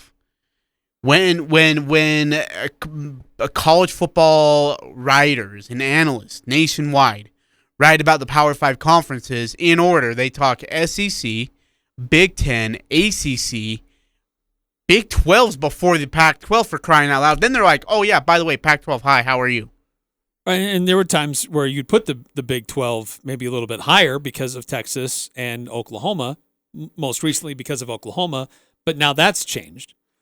But yeah, the Pac-12 has said, look, we're not expanding. Mm-hmm. We're not going to expand. Yeah. We want stability. We want to be able to protect what we have. We've made this alliance. We think that kind of solves some of the concerns and issues that we would have been facing. We're okay standing pat as we are. And then we don't have to dilute our shares when it comes to revenue sharing. We keep it as it is. 12's a solid number. We're going to stay there. That was the best news the Big 12 could have heard today. Yeah. So the question is, what does the Big 12 do? Who do they go after? You know they're going to try to still add teams to their they have to their groups to still be considered a Power 5 program. They have to. And you got to add Power 5 program teams. BYU right, yes. is the most Power 5 non-Power 5 team left. They're the most Power 5 non-Power 5 team. They have a 64,000 seat stadium. They sell it out. They get great attendance. They got great travel fan base. They have the money. They are Power 5. They're going to get that phone call. Right, Cincinnati is certainly getting considered up a Power 5. Absolutely. Houston is getting up there. UCF is definitely getting up there. there. Yes. But you talk about history, facilities, recognition, it's ratings. BYU by a long traveling ways. Fan base. Yes, BYU's ahead of those others. 5879. What was the reason behind going from the WAC to the Mountain West Conference? Better teams, better markets, better stability. Or regional. Yeah, there was, and that could not have been a better decision in the end. Yes. Could not have been a better decision in the end. Because shortly thereafter, the WAC just fell apart. Yeah. And they still yet to recover. In fact, it's a basketball, another sport conference, though. They're talking about trying to bring back football. It's going to be tough, man. It's going to be too hard. 1570. I know UNLV hasn't been that great recently, but wouldn't they bring a decent amount of money at the Pac-12? I'm just going off a city and location. UNLV is a great destination for like a bowl game or a preseason matchup. Conference tournaments. But yeah, I don't. Yeah, just as a football program, and even as a basketball program anymore, it doesn't really bring anything. No, not at all. Big Ten is letting the rest of the conferences outside of the SEC tag along instead of taking a step forward. They should rate the Pac-12 and remnants of the Big 12. Instead, they're allowing the Big 12 to rebound and the Pac-12 to stand pat when they should be expanding. It's a power grab, and everyone thinks banding together will solve the issues when it's delaying the inevitable. Boy, what a great text message that is. Give me that and some more. Boy, my goodness, that's really good. I like that point. And why not? If you're the Big Ten, why haven't you called Oklahoma State? Why haven't you called Kansas State? Why haven't you called Texas Tech? TCU. What are you doing? Cincinnati? Why haven't you called Cincinnati? Like, yeah, why aren't you making phone calls here and getting these teams saying, hey, look, we want you here. And you don't, look, if people are going to fight for spots over the Pac-12, you sure as heck know, Eric, people are going to be pitchforks and fire sticks to get into the Big Ten. Absolutely. So does the Big Ten go after Big 12 teams? I would. Then they're at 16, and they would be right on par with the I SEC. would. Yep, I absolutely But who's left would. over that's makes a lot of sense for the Big Ten? Texas Tech wouldn't be a bad fit. Kansas State would be a great fit. Oklahoma State would be a wonderful fit.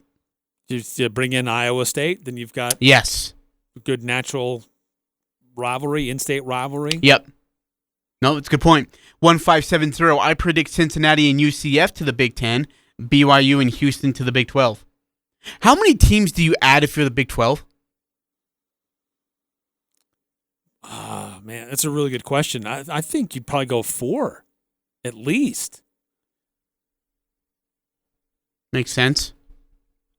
4 teams? Yeah, at least 4. Don't just sit pat and replace Oklahoma and Texas. Add some more stability. Add more regional.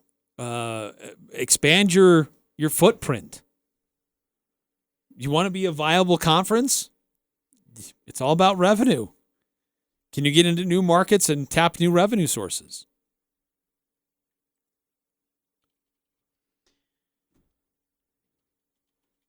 But, man, I think that's really interesting. The Big Ten they probably should be a little bit aggressive. But will they raid the Pac-12? Probably not. I mean, Colorado to the Big Ten?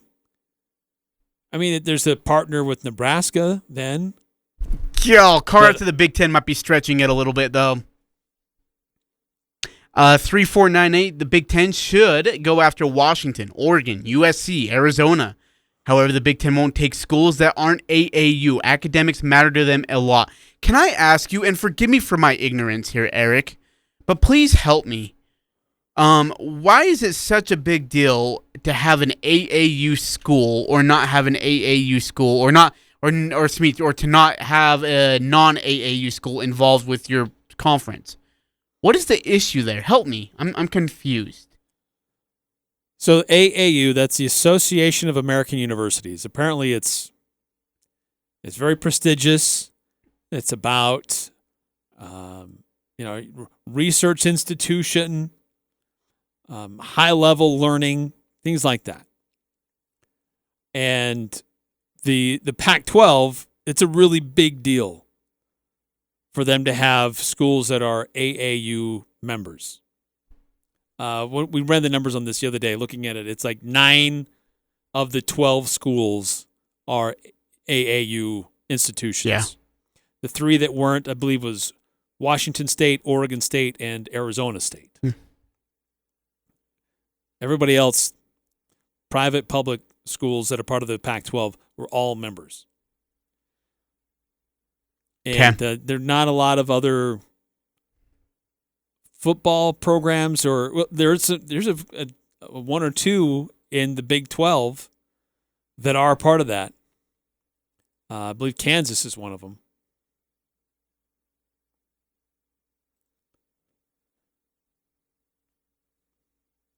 So that's why it's kind of a big deal.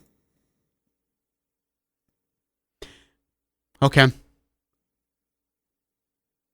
I think it's kind of a big deal to the Big Ten, too. Because you brought up a really great point, I think a week, maybe 2 weeks ago, Eric, when you said, like, if the Big Ten could create, they already got two divisions, but maybe create like a West region and a Midwest region, then you could have schools like USC, USC, Arizona, Washington, but again, the AAU thing kind of really does come into play. There are 66 AAU universities, and apparently it is a requirement if you want to join the Big Ten, you have to be an AAU school. And you get there by only getting an invitation. Why not? Why not? Now, this is according to Adam Rittenberg. Big Ten is only interested in adding schools that are part of the AAU. There are a few Big 12 schools.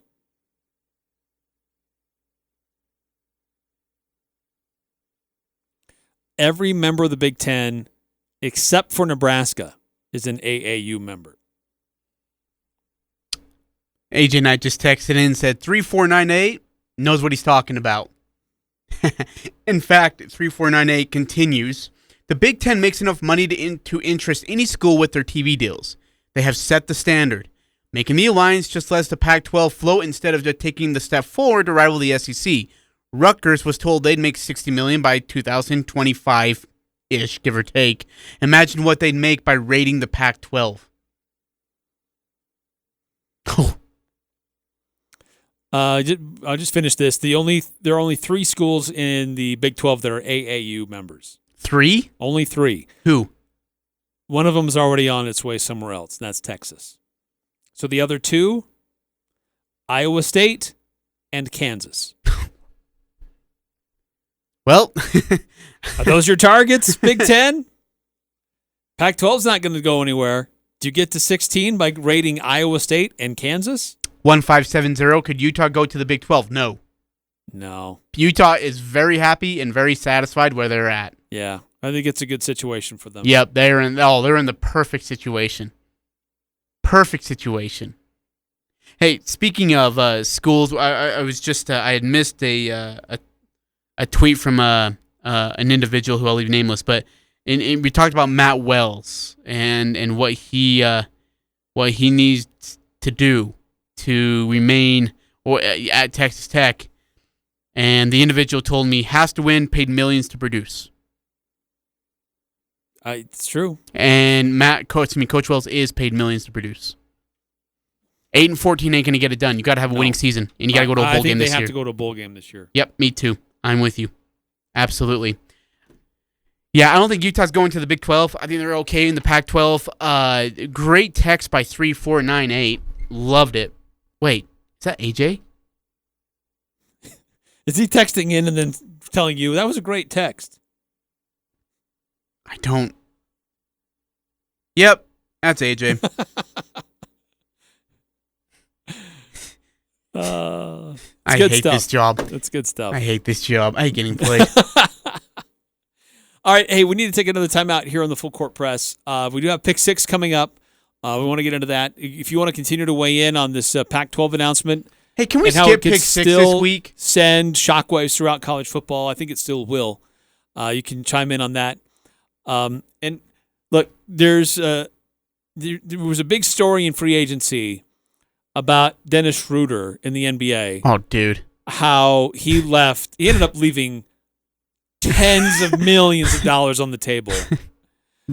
But Nerlens Noel, he is suing because a similar situation happened to him. So what happens if you get bad advice when you're in the NBA? And how difficult is it to make those decisions about free agency and where you potentially could end up? So we'll discuss that and the pick six coming up next on the Full Court Press. If you want to hit a home run or score a touchdown when it comes to your vehicle's maintenance, get your oil changed at Valvoline Instant Oil Change in Logan. This is Dustin with Valvoline Instant Oil Change. Preventative maintenance is huge in your game plan to keep your vehicle on the road. Not only do we change your oil, but we can also provide other services like recharging your air conditioning. Stay in your car while our trained pros service your vehicle. Valvoline Instant Oil Change, 695 North Main in Logan, across from Angie's. School is out and summer's here. Hi, I'm Jay Broadbent at Alpine Home Medical. We offer you the best quality products as well as excellent customer service. Whether you're in one of our 10 retail stores or shopping online, we'll provide you with the best experience possible. From CPAPs to compression stockings to portable oxygen concentrators, wheelchairs and scooters, you won't find a better selection anywhere. Visit us online at alpinehomemedical.com. We bring wellness home. Summer is cruising by way too fast. It's already back to school time. Soon, you're going to start experiencing many special places and events that you won't forget, such as your first slide down Old Main Hill, attending Aggie football and basketball games, or a wild party at the How, and your first kiss on the Aggie Bowl. That might just lead to that extra special moment at Jarek's Fine Jewelry, Cache Valley's engagement ring store, where it's all about the romance. Just look for the bright green cars at 930 North Main Street. This is Dave Simmons for Les Olson Company. Your team's in the locker room ready to get out there and play to win, but you see a player you don't recognize. They're wearing your jersey and even know your coach's name. But who are they? Would you let this stranger look at your team's playbook? That's exactly how phishing attacks work. In 2020, the number of phishing attacks against businesses doubled compared to the previous year. Don't take risks. Take action with the Les Olson Security Suite.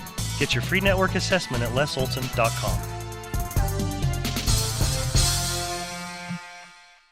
We all have items in our homes that can be recycled. Old aluminum cans, aluminum siding, car batteries, electrical cords, plumbing fixtures, and dozens of other things. Did you know if Americans recycled just 1/10 of their newspapers, it would save 25 million trees this year? Recycling is easy at Valley Recycling. Take in your metals, even if you're not sure what they are. They'll take what they can and pay you for it. Valley Recycling pays cash for old cars and other scrap metal. That's why they say when you go green, you get green at Valley Recycling, 145 North 10th West in Logan. The Aggies, Jazz, high schools, even the Pee Wees T-ball team. It's the Full Court Press on Sports Talk Radio, The Fan.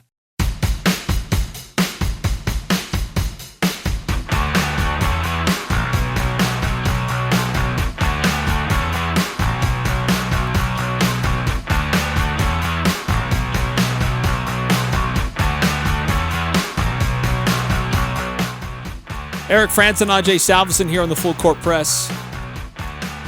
3498 continues. I love 3498. Yeah, good takes by 3498.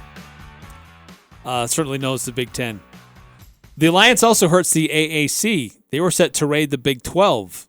One of those two is going to cease to exist.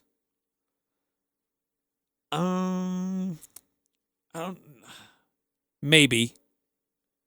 I think the Big 12 is definitely at more risk of extinction than the AAC. The alliance also hurts the AC. They were gonna. I kind of am with 3498 here. One of them's gonna get burned. Yes, one will raid the other. Which means the other one ain't most gonna. Likely but scenario. what I'm saying is that if you take enough of the revenue teams from that conference, they're gonna survive. Well, the other conference wouldn't survive. Okay, the American Athletic has how many schools? 1, 2, 3, 4, 5, 6, 7, 8, 9, 10, 11. So if the Big 12 does go to add 4 schools, they may not all come from the American Athletic, though. But let's say that they lose UCF and Cincinnati. They've still got some other decent markets. They're not nearly as strong, no. I think they'll survive, but they'll be more like the Sun Belt. Yep. Than somebody that was knocking on the door to be considered another power conference.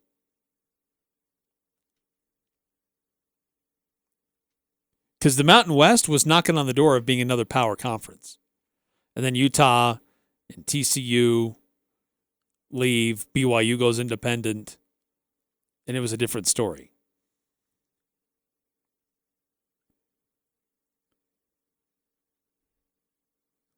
It's not done. It's going to be more. Oh, yeah. Without question. Switching topics to the NBA. Now, funny story happened this, funny for most, not if you're Dennis Schroeder. But in free agency, the Lakers offered him an extension to stick around with their team. He was a solid contributor off the bench, good point guard. And they offered him, what was it, like close to $80 million? What, Schroeder? Yeah. 75. Okay. And multiple years. And he's like... This just makes me laugh. He's like, nah, I'm going to go out on the open market. And I'm going to get even more money than that. Well, the free agency period kind of comes and goes, and he doesn't get very many offers. So instead, he signs like a 1-year deal for like $4 million. It's an MLE contract, and it's for $5.9 million. He lost, do the math, $69.5 million because he wouldn't just re-sign with the Lakers. With the Lakers, dude. Makes no sense at all. So this isn't the first time a player has left a lot of money on the table. No, but I mean, like George Hill did it in, what was it, 17?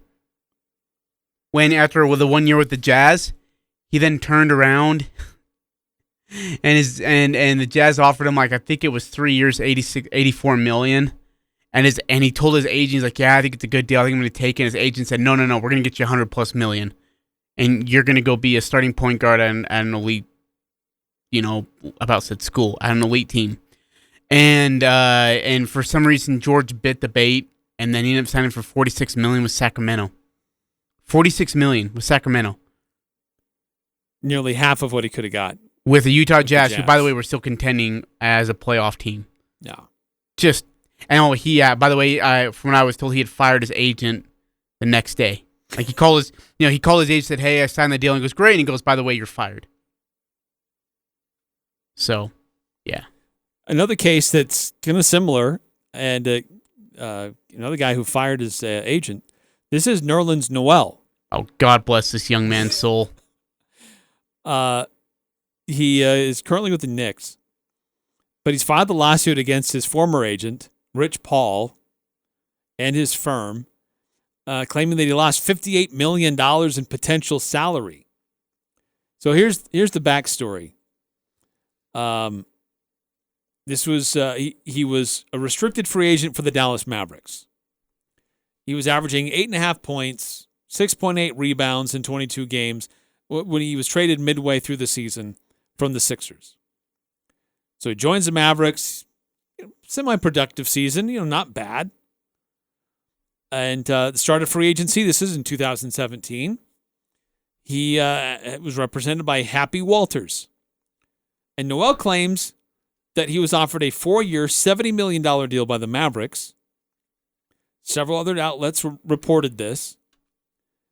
But during the free agency process, he ends up firing Walters and instead hires Rich Paul after he hangs out with him at a Ben Simmons birthday party in Los Angeles. Dude, Ben Simmons always makes you make bad decisions. So, in the process, Paul advises him to pass on that offer from Dallas. Says just take a 1-year deal, and you'll be an unrestricted free agent, and you're going to make a lot more money after that. So he turns down a guaranteed 4-year, $70 million. Instead, he signs a 1-year deal worth $4.1 million. The next year, he breaks his thumb. He misses 42 games. His numbers drop. He's not near the player. He ends up signing with Oklahoma City. at the league minimum of $3.7 million. He's a backup. Now he's with New York, again, making the mid-level exception. He's only making $5 million. And he is stuck with Paul through all of this. But now he's like, I'm not paying you the commission on my latest deal because you screwed me up. Dude, like, here's the problem. Can you imagine if you're the agent getting the phone call from Nerlens? Hey, man, I'm hanging out with Rich Paul here. Why? Well, you know what? He's just talking to me, and he says he can make me millions. You are making millions. Yeah, I want to make more millions. You're fired. Dude, you know who's really getting the biggest kick out of it is his former agent. Yeah, if I'm Happy Walters, he's like, dude, this is knuckle case. I hope you lose this case. And he's going to lose this case, by the way. Knucklehead, not knuckle case. But here's the thing. Noel did have a good year for the Knicks this year. And a pretty good year. They had a good team. He averaged 2.2 blocks per game. So, look, he signs a 3-year deal with the Knicks and gives him $27.7 million.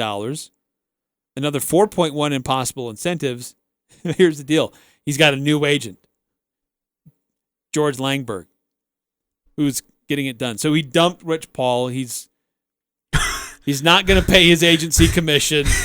3498. But you screwed me up, man. 3498 says the Mavericks ought to pay Noel something just to thank him for turning down the $70 million. What were they thinking?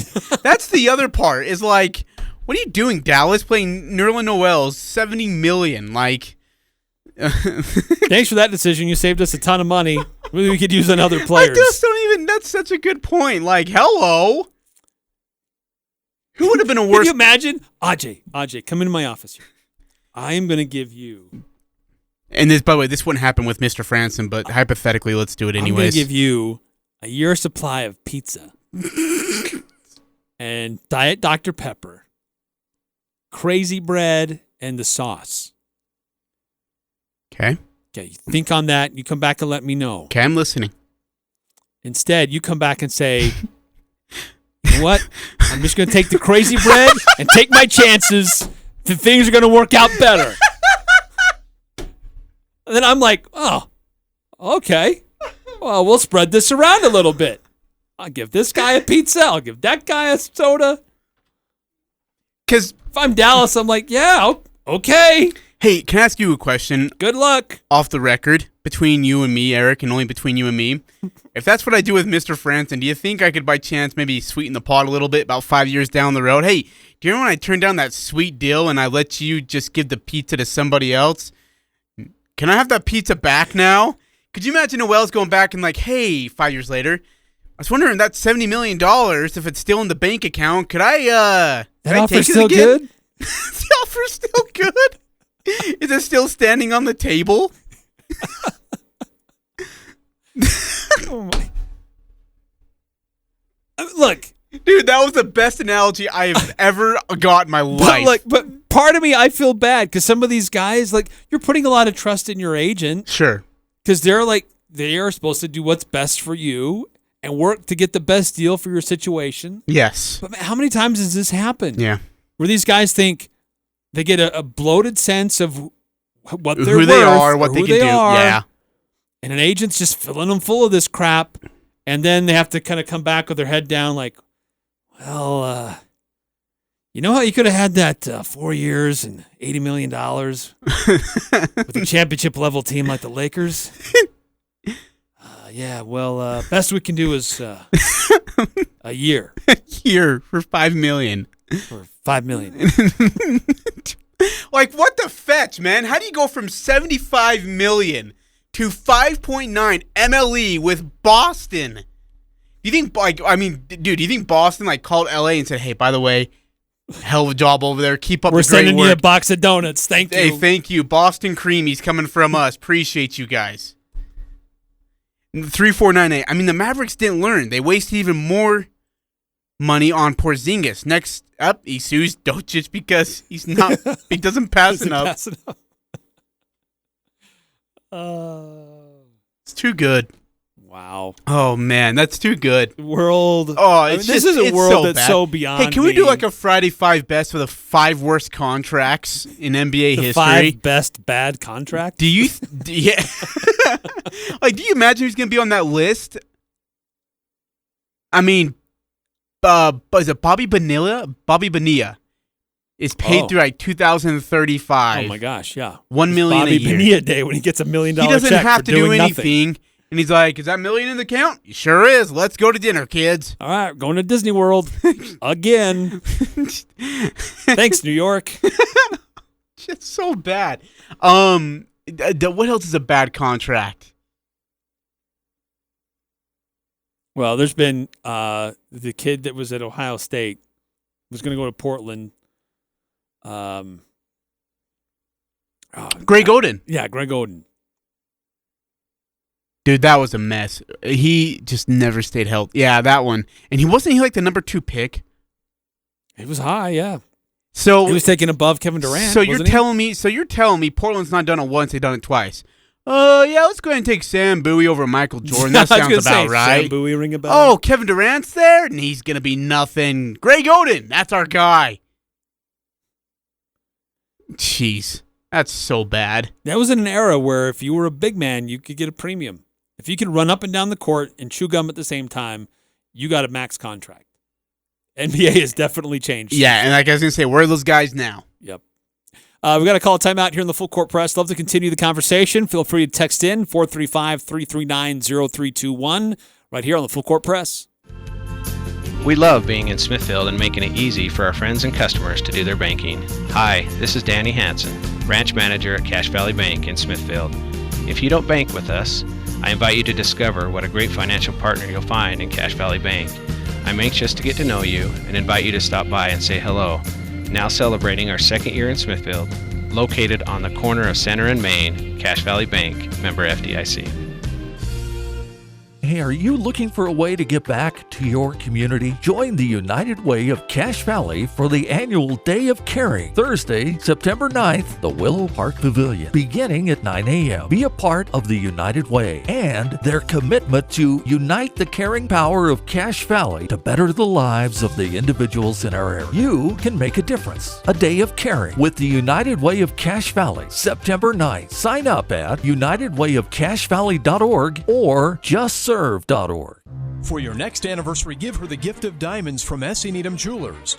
Diamond jewelry makes a woman feel cherished. She'll also be impressed with your fine taste. Choose from an extensive selection of diamond earrings, diamond pendants, diamond bands, and diamond bracelets. You can expect the best price every day of the year. No need to negotiate because we offer our best price up front with our exclusive integrity price guarantee. S.E. Needham's is known for quality jewelry for more than a century. Open Monday through Saturday, 10 to 7. S.E. Needham Jewelers, middle of the block, at the sign of the clock. This is Ryan at My Mattress. We all know some of the side effects of not sleeping well, forgetfulness, inability to focus, bad driving, hallucinations now and again. Does this sound familiar? City of Lewiston? Lewiston. We at My Mattress care about you and your well-being. Prove all the other cities wrong and show them that you do care about better sleep and buy a mattress at My Mattress. If you're sleep deprived and can't remember where we're located, we're at 981 South Main by the South Walmart, Lewiston. Isn't it time to sleep exceptionally? The new home for the Full Court Press. Weekday afternoons from 4 to 6 on Sports Talk Radio, 106.9 FM, 1390 AM. The Fan.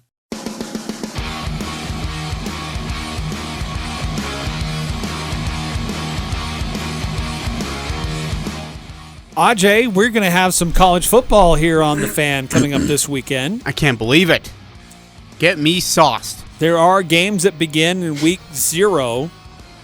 Nebraska and Illinois on Fox and on Fox Sports Radio here at 11 a.m. kickoff. But there are some Mountain West schools in action as well. Fresno State will be on CBS Sports Network at noon. Hawaii is at UCLA. That's on ESPN at 1:30. Future opponent, New Mexico State hosting UTEP. Boy, that's a battle of who can be the worst. That's at 7:30. No television partner. I wonder why.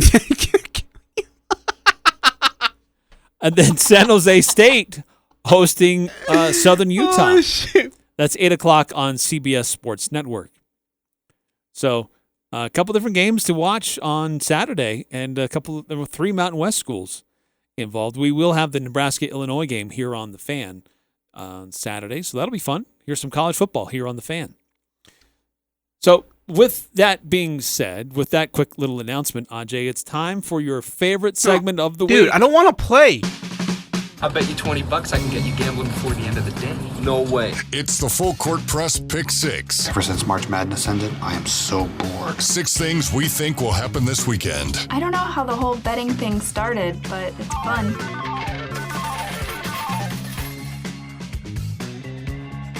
Yes, it's Pick 6. We pick 6 things that are going to happen this weekend. Invite you to play along. Shout it out at your radio when we pick our lines. I have 3. Ajay will pick 3. And on Monday, we'll see how we did. Dude, I don't even want to play. Like, what? No means no, Eric. I won last week, so I'm going to go first. You look like you need me to go first. Good for you. Go first. Okay, Jordan Love is going to play this weekend for the Green Bay Packers. Love passing yards, setting the line at 125.5. Over or under? Under. I'm going to take the over. As mentioned, Nebraska and Illinois face each other this weekend. Nebraska favored by 7. Take the over or the under. Who are they playing again? Nebraska. In Illinois? At Illinois. Nebraska favored by 7. Dude, I don't know. They both suck. We're going to say under. I'll take the over. And then last one from me. Fresno State is hosting UConn. 12 o'clock on CBS Sports Network. Fresno State rushing touchdowns.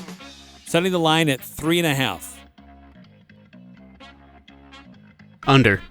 I knew you were going to say that. If anything, you're going to be consistent. I'm going to take the over. Well, you took one of mine, so we'll just keep moving on here. Giants and the Braves. This is in Atlanta on Saturday. Logan Webb is 7-3 on the season with a 2.84 ERA. Logan Webb gives up 2.5 runs over under to the Braves. 2.5 earned runs? Yep. I'll take the over. Interesting. I will take the... Yeah, I'll take the over. My Braves got to win that game. We're screwed if we don't, dude. I'll tell you right now. We have a series between the Yankees and the Athletics. That has started already. On Sunday, Yankees will have won this weekend series. Yes or no? Over the Athletics. Okay. Yankees. Athletics. Who wins the series? Yankees or Athletics? Oh, okay. I'm going to take the Athletics. I'm going to take the Yankees. Okay. Okay. And then we're going to stick with baseball for our final one because I have nothing else to talk about. We are going to go Rays and Orioles. Orioles just snapped a 19-game losing streak to the very playoff-threatening Angels. Rays by 4.5 on Sunday afternoon versus the Orioles. Over-under. So Rays by 4.5? Yeah, over the Orioles. I'm going to take the over. I'll take the under. Wow. Well, you took the over, dude. I can't. No, I'll go over because I'm not stupid. You don't have to. Remember, we had this conversation, Ajay. No, you have control of 3 of these lines. One time, you were like, no, you can't go. We got to be different. Tiebreaker. Oh, we need a tiebreaker. Let's go San Jose and Southern Utah. Oh, AJ said... Wait, no. Wait, what? So San Jose State hosts Southern Utah Saturday night. Do you want to score? What do you want? Well, San Jose State is favored by 24. Over. You taking the over? You can't take the under, Eric. Take the under. You can't take the under. I can, and I just did. Jeez. 3498. Under, over. Nebraska's still going to underwhelm this season. Under, Yankees, and under. Dude, I'm going to win. Okay. All right. Yeah, we'll see. You're due. Can I have a marshmallow pie again? You had a good run there, and then it kind of got upset a little bit. I want a marshmallow pie. Get back on track. And 3498 says on the tiebreaker, under. What? All right, quick timeout. If San Jose State wins by less than 24, they're going to be screwed in the Mountain West Conference. Give some respect to the Thunderbirds. The Ride for the Fallen charity motorcycle ride is Saturday, August 28th at Elk Ridge Park in North Logan. This ride honors Lance Corporal Michael Allred and our local and national fallen military members. Registration is at 8 a.m. with breakfast at 9 and a ceremony to remember the fallen at 10 just before the ride and kickstands up at 10:30. Ride for the Fallen, Saturday, August 28th. Register on site starting at 8 a.m. the day of the event. Brought to you by Cytiva, the Cache Valley Veterans Association, and American Heroes Motorcycle Association, with proceeds going to the Dan Gillenskog Veterans Resource Center. The excitement for high school football ramps up this weekend with the return of the Rocky Mountain Kickoff. 2 big games Friday night, August 27th. The first game kicks off at 6:15 and features Logan versus Stansbury. The late game is at 8:15 with 6A teams, Roy and Clearfield, going head-to-head. One admission price gets you both games. Gates open at 5:30. The Rocky Mountain Kickoff. 2 big games Friday night in the USU Football Stadium. Tickets are only $5 and on sale now at the USU ticket office. At the Honda Summer Sales Event, one summer adventure leads to another. Start with a new Honda and be on your way to desert treks, lakeside getaways, and mountain paths so remote you need an actual map. For a limited time, well-qualified buyers can get 1.9% APR on the 2021 Honda Accord and 0% APR on the 2021 HR-V or Pilot. Get a great deal on a new Honda at UtahHondaDealers.com. See dealer for financing details. The Full Court Press on Sports Talk Radio, 106.9 FM, 1390 AM. The Fan.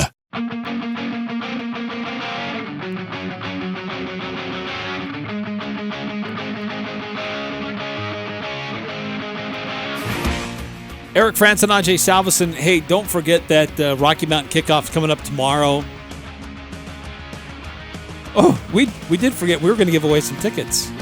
Oh, shoot. Someone call in right now, 435-752-1069. First caller gets a 4-pack of tickets to the Rocky Mountain Kickoff tomorrow night at 6:15. And you get to go both games. Stay late. Stay for the second one. You got nothing going on Saturday. Should be a good one. 435-752-1069. First person to call in gets 4 tickets to the game. Right now. Only call in if you're going to use them. Well, yeah, you got to use them. I mean, what are you going to do? Call in some...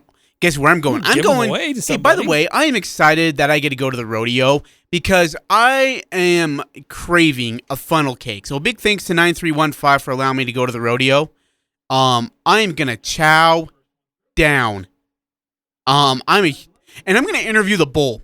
I got 3 questions for the bull. 1, do you like humans? 2, how did you get such big horns? And 3, what's the most violent act you've ever done to a human being? That is what I want to ask in my interview to the bull. How did you get such big horns? Do you like humans? And what's the most vicious thing you've done to a human being? Now, when I interview the rodeo dude, I'm gonna ask him, when's the one time you've been scared of a bull? Have you ever peed or crapped your pants while being on that bull? And 3, would you why did you get into bull riding? I want to know from the bull rider, how stupid could you possibly be that you want to get into bull riding? Not stupid. There's a thrill. Eric. Challenge. Yeah, I like having my back and my body split in half by a bull and then getting stomped on and then running for my freaking life. Hey, by the way, congratulations to Connor. Connor was the first to call in. All right, Connor. To get the tickets. 4 tickets. Thank you, ma'am. First game at 6:15, Logan and Stansbury, and then the second one is Roy and Clearfield. Apparently, it's a good healthy rivalry between those two teams. Yeah, they're not far from each other. Yeah. So it should be some fun matchups all around. Looking forward to that and the long night. Got other great high school games going on tomorrow, too. Yeah, don't forget Ridgeline. They start at 5. Yep, Snow Canyon. Snow Canyon's making the trip up here from southern Utah. The game's earlier so they can get back. And they don't have to spend the night up here. So we got a 5 o'clock kickoff. We have a 6:15 kickoff. We've got Skyview on the road up at Rigby tomorrow night. Green Canyon is going to face Skyline, but that's at Madison High School up in Rexburg. Both those games are at 7 o'clock. A great, another similar kind of regional rivalry. They used to be part of the same region. That's Mountain Crest and Box Elder. That game taking place in Hiram.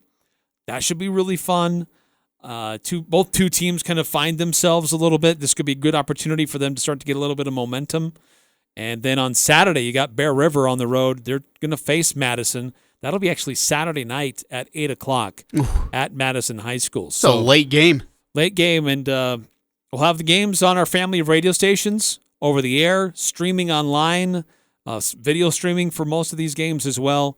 So lots of different ways to follow what's going on with high school football action tomorrow. Should be a really fun, busy day tomorrow. It starts early, and for some, going to go late, but we'll be there for all of it. Yeah, recaps will be on CashValleyDaily.com. And photo galleries, all fun stuff. So thanks for tuning in. We'll catch up with you tomorrow.